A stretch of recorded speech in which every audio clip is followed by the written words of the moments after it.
दोस्तों नमस्कार। जो भी बच्चे सीटेट की तैयारी कर रहे हैं 2026 में सीटेट का एग्ज़ाम है जो कि 12 फरवरी को है। तो जो भी बच्चे सीटेट की तैयारी कर रहे हैं वो चाइल्ड डेवलपमेंट की जो चैप्टर तैयार कर रहे हैं उसमें काफ़ी कंफ्यूज रहते हैं। सारे टॉपिक को लेकर पढ़ते हैं। वैसे सारे टॉपिक को पढ़ना ज़रूरी है, कंपलसरी है। सारे टॉपिक को टच करता है सीटेट एग्ज़ाम में। बट आप कुछ ऐसे इम्पॉर्टेंट टॉपिक हैं जिनको आप पढ़ते हो अच्छे से, उनको लगातार अभ्यास में रखते हो और लास्ट टाइम तक उनको रिवीजन में लाते हो तो आप अच्छा स्कोर कर सकते हो।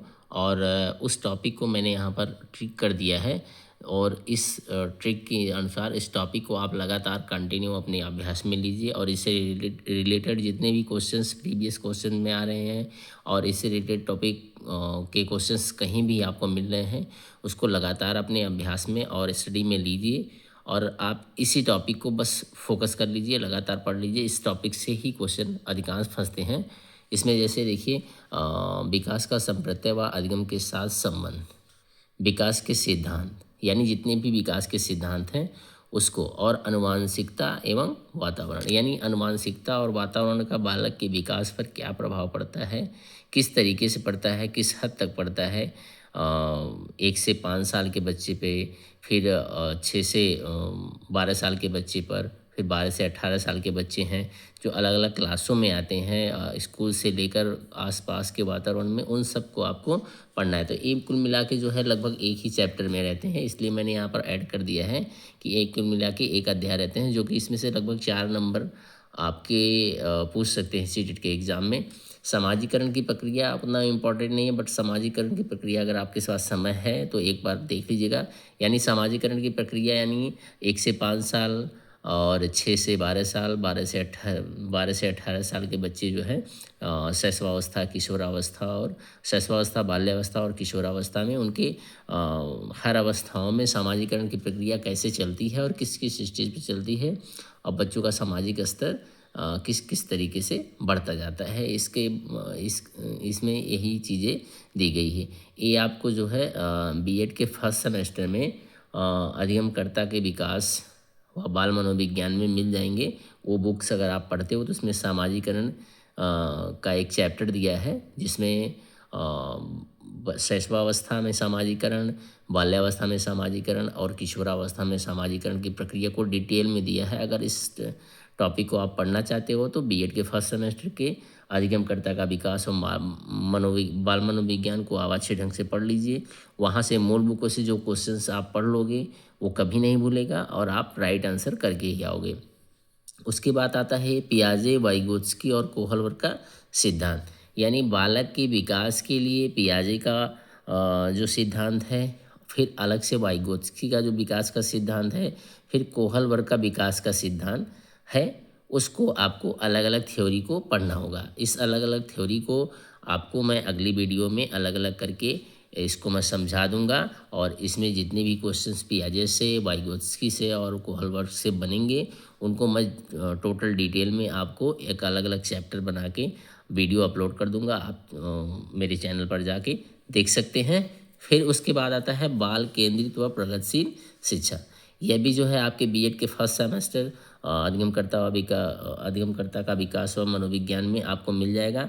यानी बाल केंद्रित शिक्षा कैसी होती है, किस प्रकार से बाल केंद्रित शिक्षा दी जाती है और उसमें एक विकसित और प्रगतिशील शिक्षा कैसे होती है उसको आपको पढ़ना होगा। अगर ये टॉपिक पढ़ लेते तो यह टॉपिक आपके पेडागॉजी में भी बहुत ही हेल्प करती है, इसलिए इस टॉपिक को मैंने ट्रिक कर रखा है। फिर उसके बाद आ गया बुद्धि के संप्रत्यय। यानी जो मानव के बुद्धि के संप्रत्यय होता है किस प्रकार से रहता है उसको डिटेल में यहाँ पर समझाया गया है।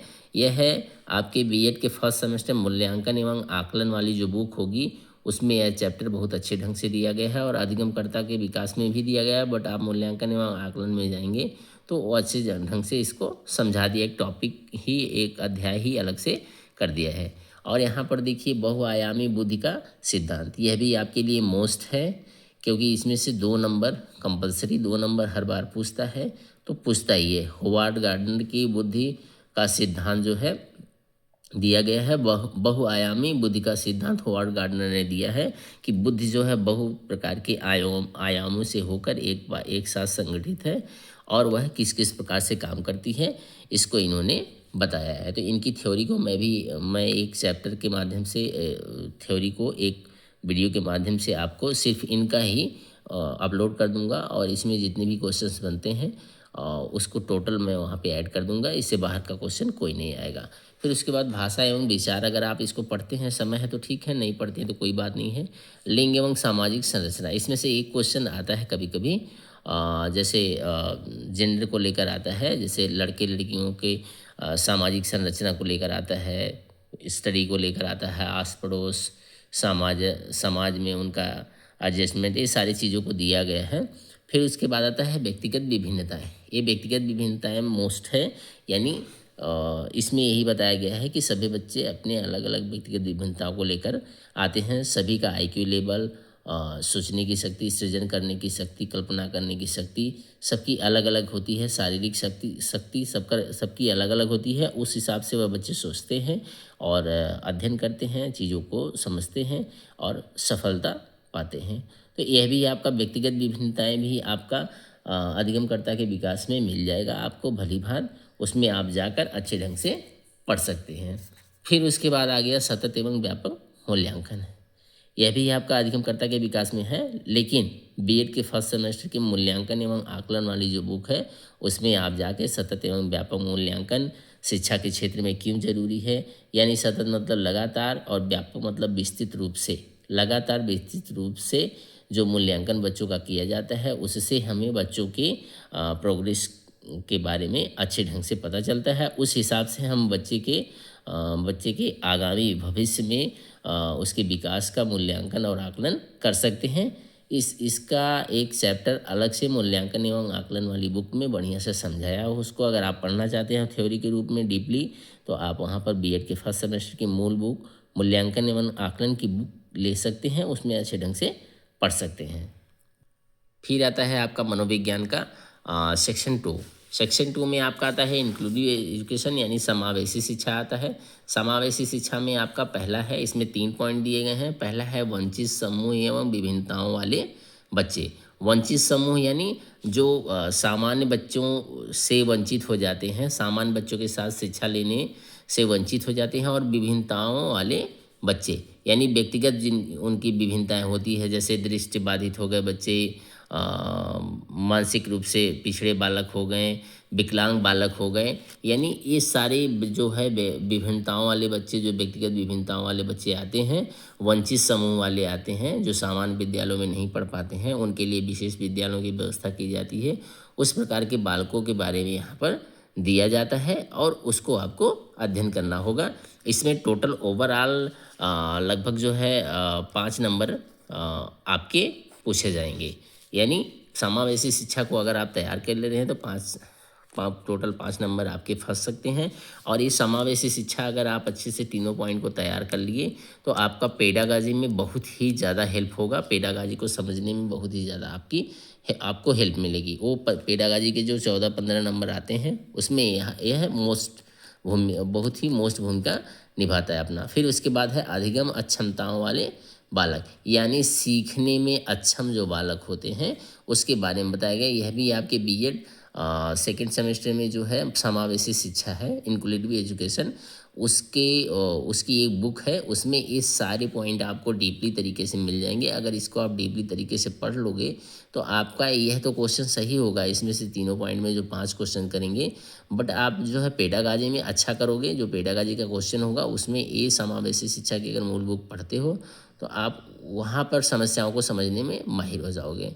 फिर आता है प्रतिभाशाली, रचनात्मक एवं विशेष आवश्यकताओं वाले बच्चे, यानी बच्चे जैसे क्लास में होते हैं तो प्रतिभाशाली हो, बहुत तेज तर्रार होते हैं। रचनात्मक बालक जो कुछ न कुछ नया सोचते रहते हैं, कुछ न कुछ नया उनके अंदर विचार आता रहता है। एवं विशेष आवश्यकता वाले बालक, यानी जो विशेष आवश्यकता वाले बालक होते हैं, जिनको एक्स्ट्रा करने की जिनके साथ ज़रूरत होती है, उनके बारे में बताया गया है कि आपकी कक्षा में प्रतिभाशाली बालक हैं तो आप उसको किस प्रकार से संभालोगे या उसको सामान्य बच्चों के साथ किस प्रकार से शिक्षा दोगे।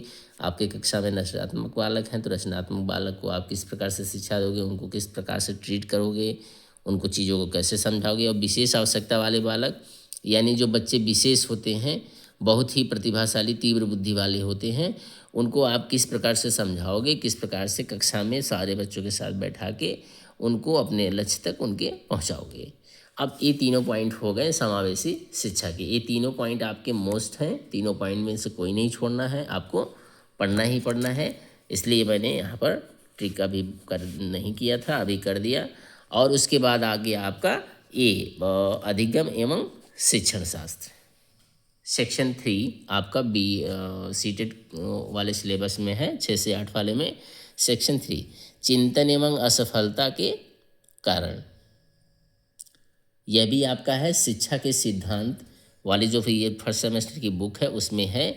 और अधिगमकर्ता का विकास और मनोविज्ञान वाले बुक में भी आपको यह चैप्टर मिलेगा। ये दो बुकों में मिल जाएगा आपको। चिंतन एवं असफलता के कारण यानी बच्चे जो 10th में होते हैं, 9th में होते हैं, 8th क्लास में होते हैं, जो एग्ज़ाम के टाइम पे चिंतन करते हैं और चिंतन करने के कारण जो है अधिक डिप्रेस हो जाते हैं और असफलता का कारण उनको बनता है। किस प्रकार से बनता है, इस सारे चीज़ों के बारे में डीपली तरीके से वहाँ पर दिया है, जो आपको पेडागॉजी में भी वेरी वेरी मोस्ट हेल्प करेगा। इसलिए आप इस चैप्टर को अच्छे ढंग से पढ़ लीजिएगा, चाहे मूल बुक से जाके। वैसे मैं हमेशा सजेस्ट आप लोगों को करूँगा कि आप हमेशा मूल बुक से पढ़ें, क्योंकि मूल बुक में जो डीपली जानकारी देगी वो हमेशा के लिए आपके दिमाग में छप जाएगी और आप कभी नहीं भूलोगे। फिर आपका आता है अधिगम व अभिप्रेरणा, यानी बच्चे जो सीखते हैं और उनका सीखने में अभिप्रेरणा की क्या भूमिका होती है, इसको आपको बेहतर ढंग से समझना होगा। अधिगम और अभिप्रेरणा, अधिगम के सिद्धांत, अभिप्रेरणा के सिद्धांत जो दिए हैं उसको आपको सिद्धांत को पढ़ना होगा और अधिगम और अभिप्रेरणा में संबंध को अच्छे ढंग से पढ़ना होगा। और अधिगम के अलग अलग मनोवैज्ञानिकों ने सिद्धांत दिए हैं और प्रेरणा के भी अलग अलग सिद्धांत हैं। और ये टॉपिक आपको पेडागॉजी में बहुत ही मुख्य भूमिका निभाता है क्वेश्चंस को हल करने में, क्योंकि आपकी कक्षा में जैसे क्वेश्चन कर दिया कि आपकी कक्षा में एक बच्चा है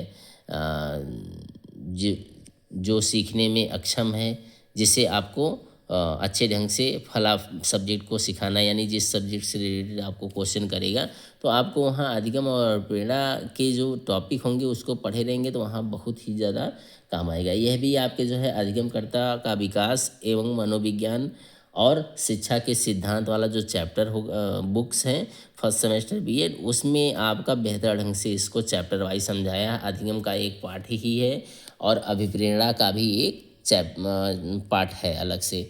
और यह जो है अलग अलग विषयों में शैशवावस्था में अधिगम और अभिप्रेरणा, बाल्यावस्था में अधिगम और अभिप्रेरणा और किशोरावस्था में अधिगम और अभिप्रेरणा को अलग अलग अवस्था के हिसाब से डिफाइन कर दिया है, जो आप पढ़ लेंगे तो बहुत ही बेहतर ढंग से आप प्रश्न को हल कर सकते हैं।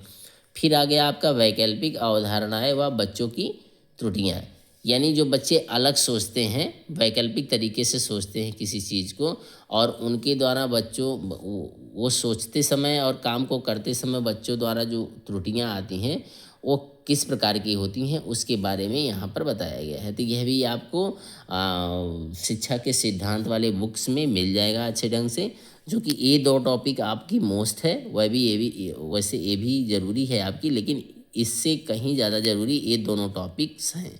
इस प्रकार से आपका टोटल जो है चाइल्ड डेवलपमेंट का 6 से 8 वाले सिलेबस का टोटल सिलेबस मैंने समझा दिया पॉइंट टू पॉइंट। अब इसमें जो भी चैप्टर मैंने जो भी टॉपिक मैंने इम्पोर्टेंट करके ट्रिक किया है, इसको मैं चैप्टर वाइज अगली वीडियो में डालूंगा और आप मेरी वीडियो में बने रहिएगा। और चैप्टर वाइज आप इसको हल कर सकते हैं, देख सकते हैं वीडियो के माध्यम से, और अच्छा इसमें कर सकते हैं। और जो ट्रिक किया है उसको आपको ज़रूर पढ़ना है, और बाकी जो नहीं ट्रिक किया है अगर समय मिलता है तो आप उसको देखिएगा, अगर नहीं समय है तो कोई बात नहीं है। मिलते हैं फिर नई वीडियो के साथ, तब तक आप वीडियो को अच्छे ढंग से देखिए। फिर नेक्स्ट वीडियो में मैं अलग अलग टॉपिक को अलग अलग एक्सप्लेन करके आपको बताऊंगा। जय हिंद।